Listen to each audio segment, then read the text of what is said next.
Yeah, I've been punting 4 years. I think I've picked up a little bit of it. Okay, everybody, welcome to the Avon River. As I did say, my name is Chris. How you doing, everybody?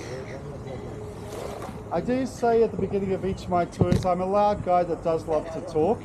If I'm talking too quickly for the guys up front, just let me know. I think they're And I'm pretty loud, yeah. So if you have any questions, let me know. The only question I won't answer is, can I be quiet? Okay? So the first site on our tour is the lovely old sheds. The integral boat sheds were built in 1882, which makes them 141 years old this year. Antigua. They are a heritage building for New Zealand and one of the oldest commercial buildings in the southern hemisphere, still used for its intended purposes. So they were built as boat sheds for people to hire out boats from, and people can still do it. There would have been a number of these sheds all around Christchurch for hiring out boats. They were like stations, but this is the only one that still remains. So it's a very important building as far as the history of Christchurch goes. Our building is a bit of a wonky thing. None of the doors match up and the building is on a bit of a lean. But the building has been slowly sinking over the last 100 years. So as far as anybody can remember, it's been on a weird lean. It's nothing new. And even when the earthquakes hit Christchurch, the building had a really good wobble, but it ended up back in its original position, so it really didn't take any damage at all. Now the first thing that most people notice about the river itself is it's generally clear, and on a really good day it's almost like glass. And the reason for that is the Avon River is spring fed, so all this water is coming up out of the ground. Now it is mostly snow melting from the mountains, so it's never warm. It's about 10 degrees Celsius all year round. But the water is filtered clean by the rocks as it passes underneath the ground. And it's usually crystal clear by the time it comes out about 6 kilometres upstream in an area of Christchurch, funny enough, called Avon Head. It's the head of the Avon River. They're not clever at naming things around it. Now the river is slow moving, it is shallow, and the river is short. It starts off in Avon Head, winds its way through Christchurch in a slow and lazy fashion, and ends up out of the estuaries just out by New Brighton. So the river is only about 26 kilometres long from start to finish. If you had a kayak, you could possibly do the whole river in a day. Unlike the river, I'm not that short now to get underneath this next bridge. It's definitely the hardest part of my day. Just bear with us 1 second as I get underneath here. It's a bit of a tricky one. Yeah. We do fit, but only just. I'm quite tall and really not designed to get under small spaces. Yeah, this is actually my 4th hat because of this bridge. I've actually destroyed a few of them. Yeah. The level of the water is always the same? It's pretty consistent, but it will go up when it rains. So if it rains, the water level starts to rise. If we've had a few dry days, it might drop a little bit, but it's pretty much the same all year round. Okay, so welcome to Hagley Park. There's a cricket there today. Yeah. Has anybody had a walk through the park yet? No. Sort of, yeah?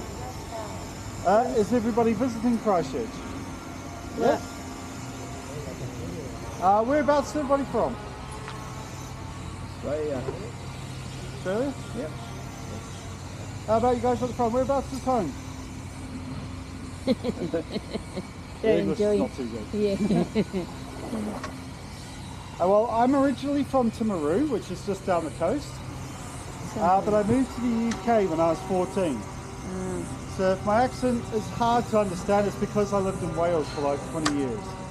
So if I say stuff like cruising or something like that, just ignore it because it sneaks through. I've only been back in New Zealand since 2015 myself. Okay, so welcome to Hagley Park. Hagley Park is the largest urban park in New Zealand. It's over 400 acres of open space in the middle of Christchurch. That's one of the reasons why Christchurch is nicknamed the Garden City. We are travelling between Hagley Park and the Botanical Gardens. So the hospital on our left-hand side sits in the greater Hagley Park side of the river, whereas this house and this area on the right is the Botanical Gardens side of the river. Now, to give you an idea of how large Hagley Park is, if you've walked through the Botanical Gardens on our right, you're only doing about 1/5 of Hagley Park. The Botanical Gardens is only a small portion of the overall size of the whole area. We also have the Hagley Oval, the international cricket grounds here in the park. We have New Zealand's oldest golf course in the park. It's a 12-hole golf course and they built it in 1903. Don't ask me why they stopped at 12 holes, they did have space for 18. But from what I've been told, if you want your 18 holes, you do your first 6 holes again. That's all I've been told. I don't know why they stopped at 12. There's lots of other sporting fields. There's a tennis club with about 8 tennis courts. And there's a large open area in the park where we can hold concerts and events. The biggest event we stage here in the park is the Party at the Park concert at Christmas. It's a big free event, everybody comes out for that one. And we filled the event space with 130,000 people last time we did it. Effectively 1/4 of the population of Christchurch was sitting here in the park. Now, to put that in some sort of perspective, I'm originally from Timaru, and Timaru doesn't even have 50,000 people in it. So it's a hell of a big night for Christchurch. Yeah, so Hagley Park here is one of the largest inner city parks in the world. Urban parks can be built anywhere in an urban zone. So they're built on the outskirts of cities, beaches or islands, and those type of parks do get really large. On the other hand, inner city parks are surrounded by the city on all sides. So they can't get any larger than they already are. Now the largest of our type of park in the world is Central Park in New York at 847 acres. It's roughly twice the size of Hagley Park. This park is officially 417 acres, which makes us number 4 in the world. Now we are up there with some pretty famous names. Number 5, for example, is Hyde Park in London, and that's 307 acres, and it's the largest in the UK. Now we are going to be coming up underneath our willow tree on the corner. It's one of our more favourite sites on the tour. Yeah, this tree is roughly the same age as the boat sheds. It's 140 years old. Wow. So this tree kind of gives you an idea of how old the boat sheds are. Now we do have a couple of our native ducks underneath the tree here. We've got these lovely paradise shellduck with the patangi ducks. The very noisy ones. And they're often found as couples. So the ones with white heads are female, and the ones with black heads are male. And these guys are trying to bully each other out. You can hear them going at each other. They are quite territorial, and they do often fight with other couples. So you don't normally see them in groups, unless they're going to have a fight. So that's why they're so noisy. But they are probably one of the more pretty birds we have on the river. They're really quite stunning with their feathers, those ones. I'm just going to head up underneath our willow tree here. It's quite a nice spot for photos and things. Okay. Quite like coming underneath this bit. My favourite part of the tour, actually. Bending. Yeah, it's good. It's like a little tunnel.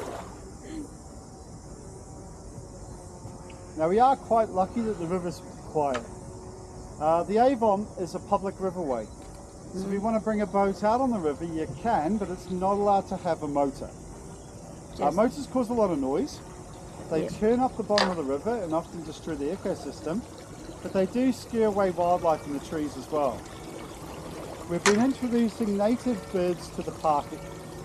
So you might be able to hear tui, fantail, kidderoo wood pigeon, and all kinds of other New Zealand native birds in the trees around us. We have brown and rainbow trout in the river, as well as long and short fin eels, as well as other smaller fish, but they're quite hard to see and the water's a little bit murky. I think they're doing the weeding again. Now we'll try to identify as many of the species as I can. Now we'll allow anything that's man or wind powered. So our punting boats tend to be the biggest boats you'll find up here in the park. A lot of the boats in this area are hired out from the sheds, but it doesn't stop anybody bringing a boat from home. And it will turn the river into a bit of a weird traffic jam on a really hot day.